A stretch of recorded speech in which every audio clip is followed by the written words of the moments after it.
میں بہک سکوں یہ مجال کیا، میرا رہنما کوئی اور ہے۔ نحمدہ و نصلی علی رسولہ النبی الکریم الامین، اما بعد فاعوذ باللہ السمیع العلیم من الشیطان الرجیم، بسم اللہ الرحمن الرحیم۔ قال اللہ تبارک و تعالی فی القرآن الحکیم،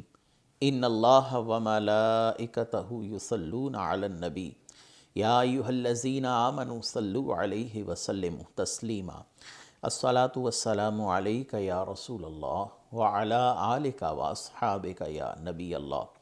اللہ تعالیٰ کی حمد و ثنا سرور کونین حضرت محمد مصطفیٰ صلی اللہ علیہ وسلم اور آپ کے جمیع آل و اصحاب کی بارگاہ ناز میں درود و سلام کے نذرانوں کے بعد، قابل صد تکریم و تعظیم میرے دینی اور یقینی دوستو، بزرگ اور بھائیو، تفسیر اعجاز القرآن کے اگلے درس کے ساتھ حاضر خدمت ہیں، اور آج انشاءاللہ العزیز سورہ انبیاء کے 6ویں رکوع کی تفسیر بیان کی جائے گی۔ اس کے ساتھ ساتھ یہ 17ویں پارے کا بھی مجموعی طور پر 6واں رکوع ہوگا۔ آیت کا نمبر شمار ہے 76۔ اللہ تعالیٰ ارشاد فرماتے ہیں، وَنُوحًا إِذْ نَادَ مِن قَبْلُ فَاسْتَجَبْنَ لَهُ فَنَجَّيْنَاهُ وَأَحْلَاهُ مِنَ الْقَرْبِ الْعَظِيمِ وَنَصَّرْنَاهُ مِنَ الْقَوْمِ الَّذِينَ كَذَّبُوا بِآيَاتِنَا إِنَّهُمْ كَانُوا قَوْمَ سُوءٍ فَأَغْرَقْنَاهُمْ أَجْمَعِينَ۔ اور نوح کو یاد کرو جب اس سے پہلے اس نے ہمیں پکارا تو ہم نے اس کی دعا قبول کی اور اسے اور اس کے گھر والوں کو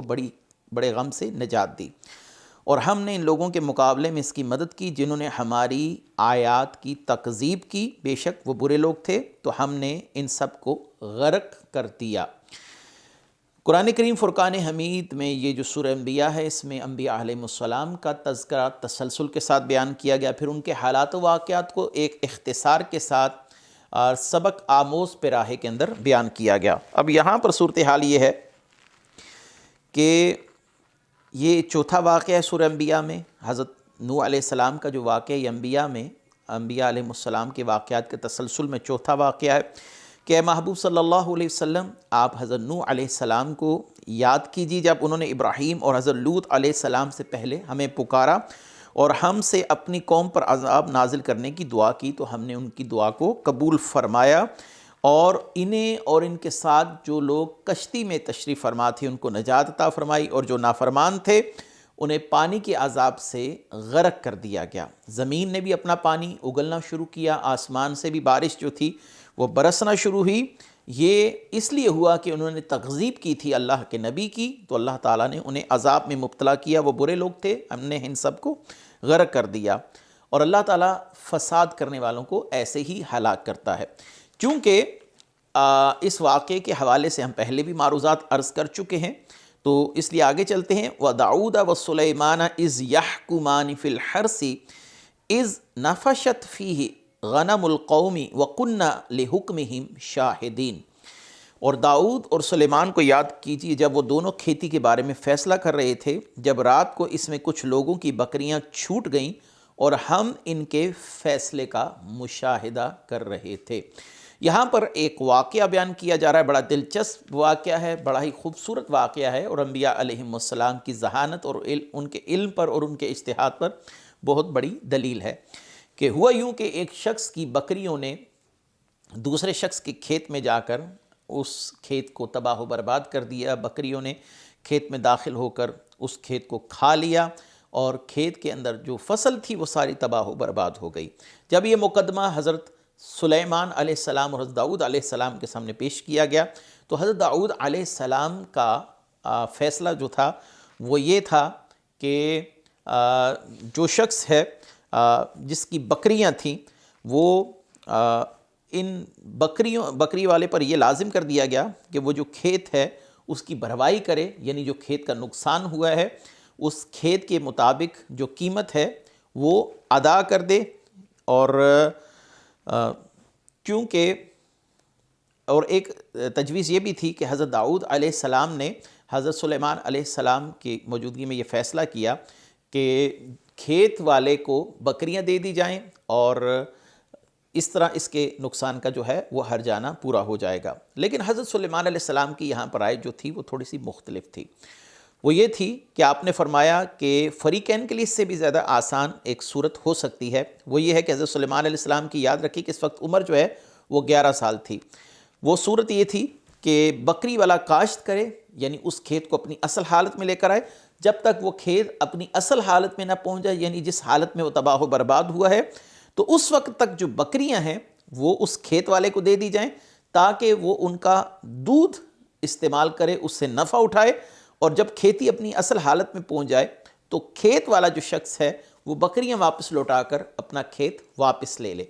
تو حضرت سلیمان علیہ السلام کی یہ رائے تھی۔ یہ تجویز حضرت داؤد علیہ السلام کو بھی پسند آئی۔ تو یہاں سے ایک معاملہ ہمارے سامنے ہے کہ انبیاء علیہ السلام بھی اجتہاد فرماتے ہیں، اور یہاں پر یہ نہیں کہا جا سکتا کہ ایک نبی سے اجتہادی خطا ہوئی۔ یہاں پر بہتر اور بہترین والا معاملہ ہے کہ حضرت داؤد علیہ السلام کی رائے بھی بہتر تھی، لیکن حضرت سلیمان علیہ السلام نے بہترین رائے دی۔ بعض مفسرین یہاں پر یہ کہتے ہیں کہ انبیاء سے اجتہاد میں خطا ہو جاتی ہے۔ ہم یہ سمجھتے ہیں کہ اس لفظ کو انبیاء علیہ السلام کے لیے نہ استعمال کیا جائے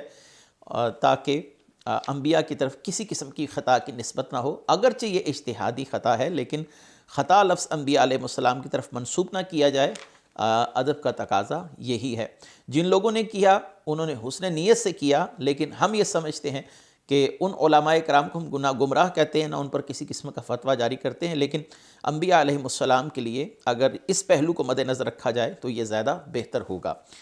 اللہ تعالیٰ فرماتے ہیں فَفَحَمْنَاهَا سُلَيْمَانَ وَكُلًّا أَعْطَيْنَا حُكْمًا وَعِلْمًا وَسَخَّرْنَا مَعَ دَاوُودَ الْجِبَالَ يُسَبِّحْنَ وَالطَّيْرَ وَكُنَّا فَاعِلِينَ۔ ہم نے وہ معاملہ سلیمان کو سمجھا دیا اور دونوں کو حکومت اور علم عطا کیا، اور داؤد کے ساتھ پہاڑوں اور پرندوں کو تابع کر دیا۔ وہ پہاڑ اور پرندے تسبیح کرتے ہوئے یہ سب ہم ہی کرنے والے تھے۔ وَكُلًّا آتَيْنَا حُكْمًا وَعِلْمًا۔ حضرت داؤد اور حضرت سلیمان دونوں پر اللہ تعالیٰ نے اپنے انعام کا ذکر فرمایا،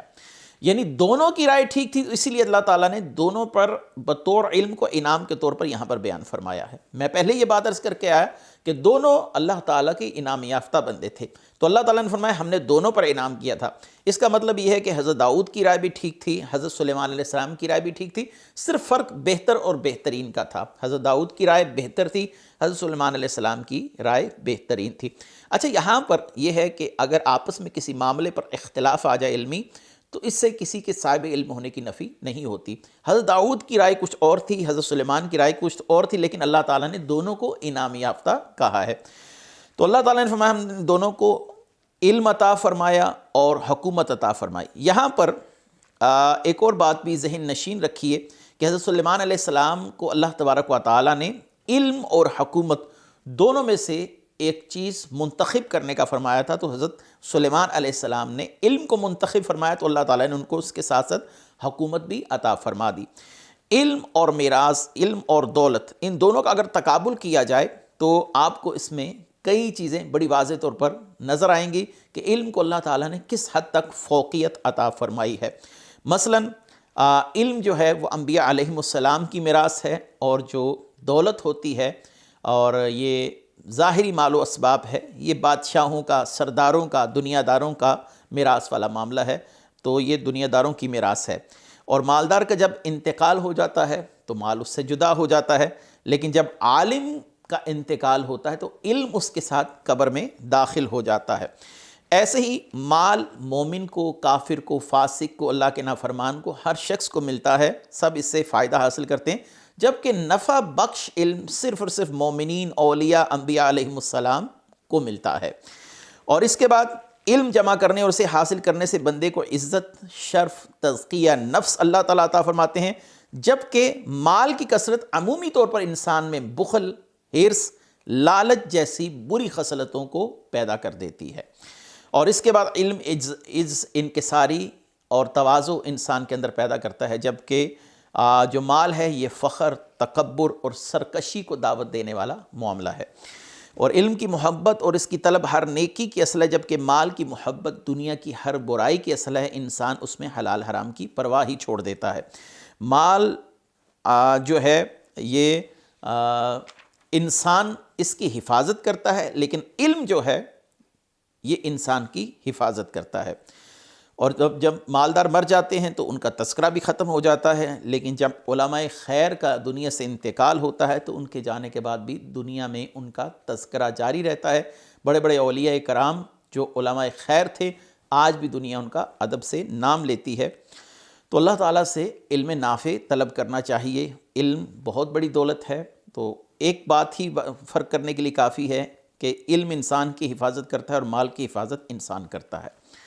وَعَلَّمْنَهُ صَنْعَةَ لَبُوسٍ لَكُمْ لِتُحْصِنَكُمْ مِنْ بَعْسِكُمْ فَهَلْ أَنْتُمْ شَاكِرُونَ، اور ہم نے تمہارے فائدے کے لیے اسے خاص لباس کی صنعت سکھا دی، تمہیں تمہاری جنگ کی آن سے بچائے، تو کیا تم شکر ادا کرو گے؟ وَعَلَّمْنَهُ صَنْعَةَ لَبُوسٍ لَكُمْ، ہم نے تمہارے فائدے کے لیے خاص لباس کی صنعت سکھا دی۔ ارشاد فرمایا کہ حضرت داؤد علیہ السلام کو اللہ تبارک و تعالیٰ نے زرہ بنانا سکھایا، جو لباسوں میں ایک لباس ہے، لوہے کا لباس، عمومی طور پر جنگ کے حالات میں پہنا جاتا ہے تاکہ دشمن آپ کی جسم پر وار نہ کر سکے، تو اس کو زرہ بولا جاتا ہے۔ تو یہ جنگ کے وقت پہنا جاتا ہے جب وہ جنگ میں دشمن سے انسان نبرد آزما ہو، تو اس وقت اپنے آپ کو زخموں سے محفوظ رکھنے کے لیے۔ تو اللہ تعالیٰ نے فرمایا اے داؤد اور ان کے گھر والوں، تم ہماری اس نعمت پر ہمارا شکر ادا کرو۔ یہاں سے معلوم ہو کہ انبیاء علیہ السلام بھی مختلف پیشے اور رزق حلال وغیرہ کے معاملات کرتے رہے ہیں، جیسا کہ حضرت ادریس علیہ السلام کے متعلق مشہور ہے، مفسرین لکھا کہ آپ کپڑا سلائی کا کام کرتے تھے، حضرت نوح علیہ السلام بڑھئی کا کام کرتے تھے، حضرت ابراہیم علیہ السلام کپڑے کا کام کرتے تھے، حضرت آدم علیہ السلام کاشتکاری کیا کرتے تھے، موسیٰ علیہ السلام اور حضرت شعیب علیہ السلام بکریاں چرانے کا کام کرتے تھے، حضرت صالح علیہ السلام چادریں بنانے کا کام کرتے تھے۔ ہمارے آقا کریم صلی اللہ علیہ وآلہ وسلم نے مختلف کام کیے، آپ نے بکریاں بھی چرائیں، آپ نے تجارت وغیرہ کا معاملہ بھی کیا، لہذا کسی جائز کام اور پیشے کو گھٹیا نہیں سمجھنا چاہیے۔ رزق حلال کمانا یہ انبیاء علیہ السلام کی سنت ہے۔ اگلی آیت ہے وَلِسُلَيْمَانَ الرِّيحَ عَاصِفَةً تَجْرِي بِأَمْرِهِ إِلَى الْأَرْضِ الَّتِي بَارَكْنَا فِيهَا وَكُنَّا بِكُلِّ شَيْءٍ عَالِمِينَ، اور تیز ہوا کو سلیمان کے لیے تابع بنا دیا جو اس کے حکم سے سرزمین کی طرف چلتی تھی، جس میں ہم نے برکت رکھی، ہم ہر چیز کو جاننے والے تھے۔ اللہ تعالیٰ نے حضرت داؤد علیہ السلام کے انعامات بیان فرمائے، اب اس کے بعد حضرت سلیمان علیہ السلام پر جو اللہ تعالیٰ نے انعامات فرمائے ان کا تذکرہ کیا جا رہا ہے کہ اللہ تعالیٰ نے حضرت سلیمان علیہ السلام کے مسخر کر دی تھی ہوا جو ان کے حکم سے چلتی تھی، اور ان کو اڑا کر شام کی سرزمین کی طرف فوراً لے جاتی تھی۔ شام کی سرزمین کو برکت والی سرزمین کہا گیا کیونکہ یہاں پر نہریں بکثرت ہیں، درخت بکثرت ہیں، پھل بکثرت ہیں، اور دینی برکتیں یہ ہیں کہ وہاں پر انبیاء علیہ السلام اور اللہ کے صالح بندوں کی قبریں موجود ہیں۔ تو حضرت سلیمان علیہ السلام کے حکم سے یہ ہوا چلتی تھی، یہ ہمیں فائدہ حاصل ہوا تجری بامرہ سے، یہ ان کے حکم سے ہوا چلتی تھی۔ تو معلوم ہوا کہ معجزات میں انبیاء علیہ السلام کو اختیار دیا جاتا ہے کہ جو ان کی مرضی سے بھی سرزد ہوتے ہیں۔ یہ کہنا کہ معجزات کے اندر انبیاء علیہ السلام بالکل بے بس ہیں، ان کی مرضی سے معجزات کا ظہور نہیں ہوتا، یہ بات کہنا علمی طور پر بددیانتی ہے، جہالت ہے۔ آگے ارشاد وَمِنَ الشَّيَاطِينِ مَن يَخُوصُونَ لَهُ وَيَعْمَلُونَ عَمَلًا دُونَ ذَلِكَ وَكُنَّ لَهُمْ حَافِظِينَ،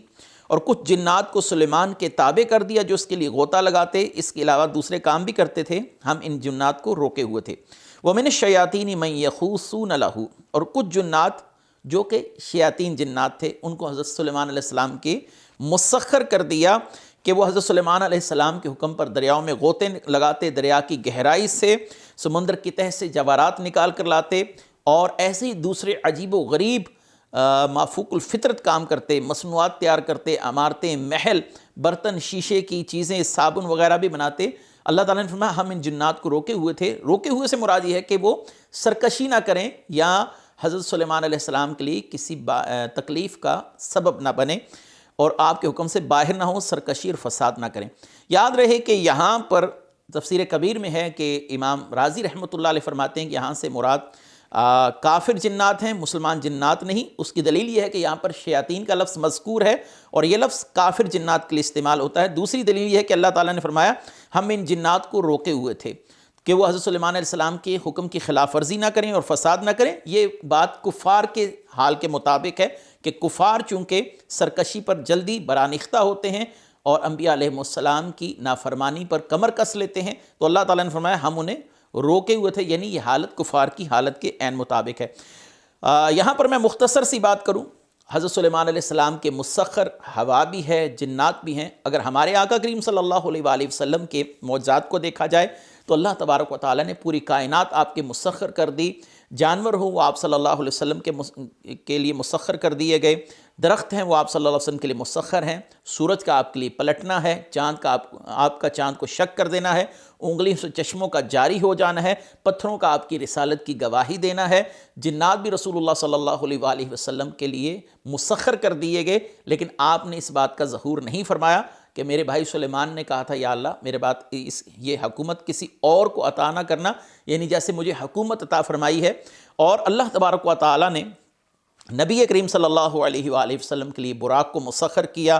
آپ کو کعبہ قوسین کے مقام پر رفعتیں عطا فرمائی گئی، معراج آپ کو عطا فرمائی گئی۔ بہت سے ایسے معجزات ہیں جن کا عشر اشیر بھی دیگر انبیاء علیہ السلام کو نہیں عطا کیا گیا۔ آگے چلتے ہیں، وَأَيُّوبَ إِذْ نَادَى رَبَّهُ أَنِّي مَسَّنِيَ الضُّرُّ وَأَنْتَ أَرْحَمُ الرَّاحِمِينَ۔ اور ایوب کو یاد کیجئے جب اس نے اپنے رب کو پکارا کہ بے شک مجھے تکلیف پہنچی ہے اور تو سب رحم کرنے والوں سے بڑھ کر رحم کرنے والا ہے۔ حضرت ایوب علیہ السلام کا تذکرہ ہے، یہاں پر کچھ غلط فہمیوں کا ازالہ بھی کروں گا۔ حضرت ایوب علیہ السلام اللہ کے محبوب نبی ہیں اور آپ کو اللہ تبارک و تعالیٰ نے دنیاوی مال و متاع کثرت سے عطا فرمایا تھا، آپ ایک بڑا خاندان رکھتے تھے، آپ کثیر الازواج تھے، آپ کی اولاد بھی کثرت سے تھی، آپ کے پاس اونٹ مویشی یہ سب چیزیں کثرت سے تھیں۔ پھر اللہ تعالیٰ نے آپ کو ایک آزمائش میں مبتلا کیا کہ آپ کے تمام گھر والے، اولاد، آپ کی ازواج یہ سب مکان گرنے سے دب کر مر گئے، تمام جانور جن میں ہزارہ اونٹ تھے، ہزاروں بکریاں تھیں، وہ سب کے سب مر گئی، آسمانی بجلی گری تو تمام کھیتیاں اور باغات تباہ و برباد ہو گئے، حتیٰ کہ کچھ بھی باقی نہ رہا۔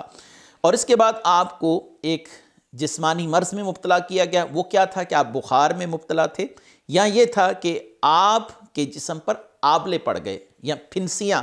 یہ جو تھی یہ ظاہر ہو گئیں۔ یہ ایک تفسیر ہے، لیکن میں یہ سمجھتا ہوں کہ جو بخار والی تفسیر ہے وہ زیادہ راجح ہے۔ انبیاء علیہ السلام کے جسم پر ایسے عیب کا ظاہر ہونا جس سے لوگ ان سے نفرت کریں یا دوری اختیار کریں، اللہ تعالیٰ نے انبیاء علیہ السلام کو ہر ایسے عیب سے پاک رکھا ہے۔ دوسرا یہ ہے کہ اسرائیلی روایات میں ہے کہ آپ کے جسم میں نعوذ باللہ کیڑے پڑ گئے تھے جو آپ کے جسم کو کھاتے رہتے تھے، یہ باتیں بھی حقیقت پر مبنی نہیں ہیں۔ یہاں پر بہت بڑی غلط فہمی لوگوں میں یہ بات عام طور پر مشہور ہے اور عوامی سطح پر حضرت ایوب علیہ السلام کا جب بھی تذکرہ آتا ہے تو یہ بات کی جاتی ہے کہ آپ کے جسم میں کیڑے پڑ گئے تھے۔ یاد رکھیے کہ اللہ تبارک و تعالیٰ نے انبیاء علیہ السلام کو ہر ایسی بیماری سے اور ہر ایسے عیب سے پاک رکھا ہے جو عوام میں باعث نفرت و حقارت ہو۔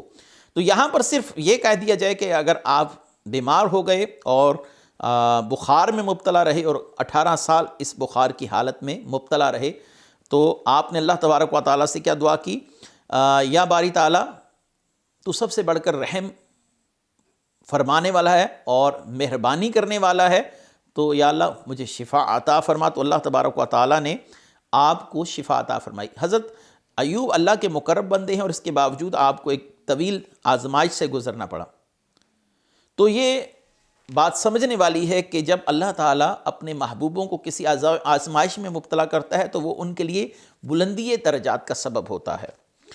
تو اللہ تبارک و تعالیٰ نے ان کو آزمائش میں مبتلا کیا اور وہ کامیابی سے اس آزمائش میں پورا اترے، تو انہوں نے اللہ تعالیٰ سے دعا کی یا باری تعالیٰ اب مجھے شفا عطا فرما۔ فاستجبنا له فکشفنا ما به من ضر وآتیناه اہلہ ومثلهم معهم رحمتا من عندنا وذکر للعابدین۔ تو ہم نے اس کی دعا سن لی، تو جو اس پر تکلیف تھی ہم نے دور کر دی اور ہم نے اپنی طرف سے رحمت فرما کر اور عبادت گزاروں کو نصیحت کی خاطر ایوب کو اس کے گھر والوں اور ان کے ساتھ اتنے ہی اور عطا کر دیے۔ اللہ تعالیٰ نے حضرت ایوب علیہ السلام کی دعا قبول فرمائی اور ان کی جو تکلیف تھی وہ ایسے دور کی کہ حضرت ایوب علیہ السلام کو حکم دیا گیا کہ آپ اپنا پاؤں جو قدم مبارک ہے وہ زمین پر ماریے، تو وہاں سے ایک چشمہ جاری ہو گیا۔ آپ کو حکم دیا گیا کہ اس چشمے کے پانی سے غسل کیجئے، آپ نے غسل کیا تو ظاہر بدن کی تمام بیماریاں دور ہو گئیں۔ پھر آپ 40 قدم چلے، پھر دوبارہ زمین پر پاؤں مارنے کا حکم ہوا، تو آپ کے پاؤں مارنے سے ایک چشمہ اور جاری ہوا، جو پانی آپ نے تناول فرمایا تو آپ کی اندرونی تمام بیماریاں جو تھیں وہ بھی ختم کر دی گئیں، اور آپ کو اللہ تعالیٰ نے اعلیٰ درجے کی صحت عطا فرمائی۔ وَآتَيْنَهُ أَهْلَهُ وَمِثْلَهُمْ مَعَهُمْ، اور ہم نے اس کے گھر والے اور ان کے ساتھ اتنے ہی اور عطا کر دیے۔ عبداللہ بن مسعود ہوں، عبداللہ بن عباس اور اکثر مفسرین فرماتے ہیں کہ اللہ تعالیٰ نے آپ کی تمام اولاد کو زندہ کیا، آپ کو اتنی ہی اولاد اور عنایت کی۔ عبداللہ بن عباس رضی اللہ تعالیٰ عنہ سے یہ بھی روایت ہے کہ اللہ نے آپ کی زوجہ محترمہ کو دوبارہ جوانی عطا فرمائی، اور ان کے ہاں کثیر اولادیں ہوئیں۔ اللہ تعالیٰ نے حضرت ایوب پر یہ اپنی عطا، اپنی رحمت کا تذکرہ فرمایا، اور اس سے عبادت گزاروں کو یہ ایک نصیحت کی گئی کہ انسان پر جب آزمائشیں ہیں، مصیبتیں ہیں، اور وہ اس پر صبر کرے، جتنا صبر کرے گا اللہ تعالیٰ اس کو جزا بھی اتنی ہی بڑی عطا فرمائے گا۔ یہاں پر ایک حدیث مبارکہ بھی بیان کرتا چلوں۔ حضرت ابو ہریرہ رضی اللہ تعالیٰ عنہ فرماتے ہیں کہ نبی کریم صلی اللہ علیہ وآلہ وسلم نے ارشاد فرمایا، مومن مرد اور مومنہ عورت کو اس کی جان، اولاد اور مال کے ذریعے آزمایا جاتا رہے گا، یہاں تک کہ وہ اللہ تعالیٰ سے اس حال میں ملے گا کہ اس پر کوئی گناہ باقی نہیں رہے گا۔ یہ سنن ترمذی کی روایت ہے۔ اگلی آیت ہے وَإِسْمَعِيلَ وَإِدْرِيسَ وَذَا الْكِفْلِ كُلٌّ مِّنَ الصَّابِرِينَ وَأَدْخَلْنَاهُمْ فِي رَحْمَتِنَا إِنَّهُمْ مِنَ الصَّالِحِينَ، اور اسماعیل اور ادریس اور ذوالکفل کو یاد کیجیے، وہ سب صبر کرنے والے تھے اور انہیں ہم نے اپنی رحمت میں داخل فرمایا، بے شک وہ ہمارے قرب خاص کے لائق لوگوں میں سے تھے۔ وَإِسْمَعِيلَ وَإِدْرِيسَ وَذَا الْكِفْلِ، ارشاد فرمایا حبیب آپ حضرت اسماعیل، حضرت ادریس، حضرت ذوالکفل کو یاد کیجئے، وہ سب عبادت میں مشقت کرنے والے، آفات و بلیات کو برداشت کرنے والے، کامل صبر کرنے والے تھے۔ حضرت اسماعیل علیہ السلام کو جب ذبح کرنے کے لیے لے جایا گیا تو آپ نے اس حال پر صبر کیا، پھر آپ غیر آباد بیابان میں ٹھہرے رہے، اس مقام پر آپ نے صبر کیا، اور ان کی نسل میں اللہ تعالیٰ نے آخر میں نبی آخر الزمان حضرت محمد مصطفیٰ صلی اللہ علیہ وسلم کو مبعوث فرمایا۔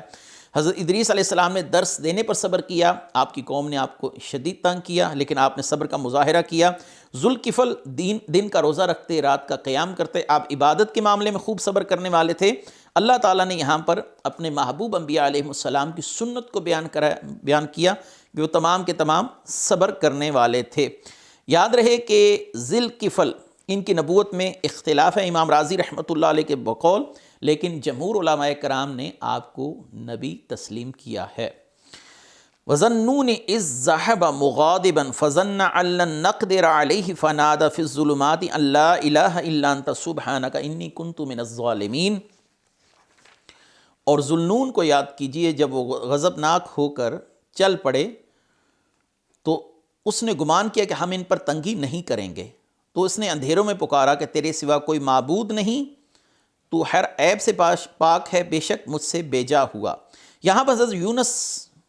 علیہ السلام کا تذکرہ کیا جا رہا ہے کہ حضرت یونس علیہ السلام کی قوم کے لوگوں نے آپ کی دعوت کو قبول نہ کیا، نہ ہی آپ کی نصیحت کو قبول کیا، حتیٰ کہ آپ غضبناک ہو کر اپنی قوم کے علاقے سے تشریف لے گئے، کیونکہ جب عذاب کے بادل چھا گئے تو آپ کی قوم اللہ تبارک و تعالیٰ کی بارگاہ میں گڑ گڑائی، سجدے میں گر گئی، اللہ نے ان کو معاف کر دیا۔ حضرت یونس علیہ السلام اللہ تعالیٰ کا حکم ملے بغیر ہی اس جگہ کو چھوڑ کر نکل گئے۔ یہ حضرت یونس علیہ السلام کا اپنا خیال تھا کہ اللہ تعالیٰ کی طرف سے اب عذاب کے بادل آ چکے ہیں، اس قوم پر عذاب ہو کر رہے گا، اور آپ نے اس جگہ کو چھوڑ دیا۔ تو اللہ تبارک و تعالیٰ نے آپ کے لیے ایک آزمائش جو تھی وہ کر دی، وہ یہ کہ آپ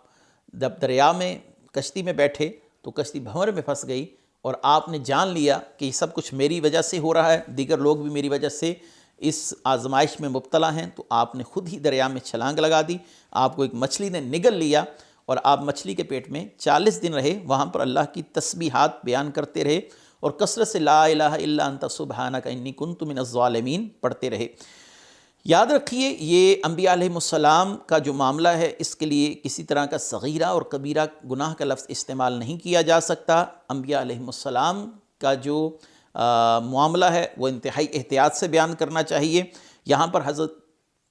یونس کے لیے بہت سے لوگوں نے یہ معنی کیا کہ حضرت یونس علیہ السلام نے یہ گمان کیا کہ اللہ تعالیٰ کی میں پکڑ میں نہیں آ سکتا۔ ہم ایسے معنی بیان کرنے سے اللہ کی پناہ مانگتے ہیں۔ لن نقدرہ کا جو ترجمہ سیدی اعلیٰ حضرت نے اس مقام پر کیا ہے وہ انتہائی احتیاط پر مبنی ہے، کہ یونس نے یہ گمان کیا کہ ہم ان پر تنگی نہیں کریں گے، یعنی وہ میرا حکم ملے بغیر ہی وہاں سے نکل گئے، وہ اگر وحی کے بعد وہاں سے چلتے تو ایسی صورتحال نہ ہوتی، لیکن حضرت یونس علیہ السلام وہاں سے اللہ تعالیٰ کا حکم ملے بغیر ہی چل پڑے۔ ان کا اپنا خیال یہ تھا کہ اب عذاب نازل ہوگا، تو آپ نے اس لیے وہ جگہ چھوڑ دی۔ بہرحال آپ مچھلی کے پیٹ میں رہے اور آپ کثرت سے لا الہ الا انت سبحانک انی کنت من الظالمین پڑھتے رہے، اور اللہ تعالیٰ نے آپ کو نجات عطا فرمائی۔ یہاں پر اس آیت کی افادیت کے حوالے سے میں دو باتیں عرض کرتا چلوں۔ حضرت سعد رضی اللہ تعالیٰ عنہ فرماتے ہیں کہ نبی کریم صلی اللہ علیہ وآلہ وسلم نے ارشاد فرمایا، یونس نے مچھلی کے پیٹ میں جب دعا مانگی تو یہ کلمات تھے، لا الہ الا انت سبحانک انی کنت من الظالمین۔ تو جو مسلمان ان کلمات کو کسی مقصد کے لیے پڑھے تو اللہ تعالیٰ اسے اس کی حاجت عطا فرماتا ہے، اس کی دعا کو قبول کر لیا جاتا ہے۔ نبی کریم صلی اللہ علیہ وسلم کی ایک اور حدیث سے مبارکہ ہے کہ جو مسلمان اپنی بیماری میں 40 مرتبہ لا الہ الا انت سبحانک انی کنت من الظالمین کے ساتھ دعا مانگے، یعنی یہ 40 مرتبہ پڑھنے کا دعا مانگے، تو اللہ تعالیٰ اسے اس مرض سے نجات عطا فرماتا ہے، اور اگر اس کا انتقال اس مرض میں ہو جائے تو اللہ تعالیٰ اسے شہادت کی موت عطا فرماتا ہے۔ اگلی آیت فاستجبنا لہ ونجینہ من الغم وکذالک ننجی المؤمنین، تو ہم نے اس کی پکار سن لی اور اسے غم سے نجات بخشی، ایسی نجات دیں گے مسلمانوں کو۔ یعنی جو شخص ان کلمات کے ساتھ اللہ سے دعا مانگتا ہے تو اللہ تعالیٰ اسے نجات عطا فرماتا ہے۔ ایک شخص نے رسول اللہ صلی اللہ علیہ وسلم سے سوال کیا، یا رسول اللہ صلی اللہ علیہ وسلم یہ دعا سے نجات صرف حضرت یونس علیہ السلام کے لیے یا عام مومنوں کے لیے بھی ہے؟ تو رسول اللہ صلی اللہ علیہ وسلم نے یہی آیت مبارکہ پڑھی، یعنی یہ تمام مومنین کے لیے جو کسی غم میں مبتلا ہو کر یہ آیت پڑھے گا لا الہ الا انت سبحانک انی کنت من الظالمین، اللہ تعالیٰ اسے شفا عطا فرمائیں گے۔ وَزَكَرِيَّا إِذْ نَادَى رَبَّهُ رَبِّي لَا تَذَرْنِي فَرْدًا وَأَنْتَ خَيْرُ الْوَارِثِينَ، اور زکریا کو یاد کیجئے جب اس نے اپنے رب کو پکارا، اے میرے رب مجھے اکیلا نہ چھوڑنا، تو سب سے بہتر وارث ہے۔ حضرت زکریا علیہ السلام نے اللہ کی بارگاہ میں دعا کی، یا اللہ مجھے وارث عطا فرما، علم کا وارث، نبوت کا وارث، تو اللہ تعالیٰ نے ان کو بیٹا عطا فرمایا۔ اگلی آیت فاستجبنا له ووهبنا له يحيى وأصلحنا له زوجه انہم كانوا يسارعون في الخيرات ويدعوننا رغبا ورهبا وكانوا لنا خاشعين، تو ہم نے اس کی دعا قبول کی، اسے یحییٰ عطا فرمائے، اس کے لیے اس کی بیوی کو قابل بنا دیا، بے شک وہ نیکیوں میں جلدی کرتے اور ہمیں بڑی رغبت سے اور بڑے ڈر سے پکارتے تھے، ہمارے حضور دل سے جھکنے والے تھے۔ اللہ تعالیٰ نے حضرت زکریا علیہ السلام کی دعا قبول فرمائی اور انہیں حضرت یحییٰ علیہ السلام عطا فرمائے، جیسا کہ میں نے پہلے عرض کیا۔ واللتی احسنت فرجہا فنفخنا فیہا من روحنا وجعلناہا وابناہا آیاتا للعالمین، اور اس عورت کو یاد کیجئے جس نے اپنی پارسائی کی حفاظت کی، تو ہم نے اس میں اپنی خاص روح پھونکی اور اسے اور اس کے بیٹے کو تمام عالمین کے لیے نشانی بنایا۔ حضرت مریم اور حضرت عیسیٰ علیہ السلام کا واقعہ ہم پہلے تفصیل سے بیان کر چکے ہیں۔ آگے اِنَّ هَٰذِهِ أُمَّتُكُمْ أُمَّةً وَاحِدَةً وَأَنَا رَبُّكُمْ فَاعْبُدُونِ، بے شک یہ اسلام تمہارا دین ہے، ایک ہی دین ہے، میں تمہارا رب ہوں، تم میری عبادت کرو۔ اللہ کی بارگاہ میں دین صرف ایک ہے، وہ دین اسلام ہے۔ اور آخری آیت ہے وَتَقَطَّعُوا أَمْرَهُمْ بَيْنَهُمْ كُلٌّ إِلَيْنَا رَاجِعُونَ، اور لوگوں نے اپنے دین کو آپس میں ٹکڑے ٹکڑے کر دیا، سب ہماری طرف لوٹنے والے ہیں۔ دین صرف اللہ کی بارگاہ میں صرف دین اسلام ہے، باقی لوگوں نے اپنی نفسانی خواہشات کی پیروی کر کر اپنے اپنے دین بنا لیے۔ اللہ تعالیٰ قیامت کے دن اس حقیقت کو منکشف فرمائے گا۔ وآخر دعوانا ان الحمد للہ رب العالمین۔ میں بہک سکوں یہ مجال کیا، میرا رہا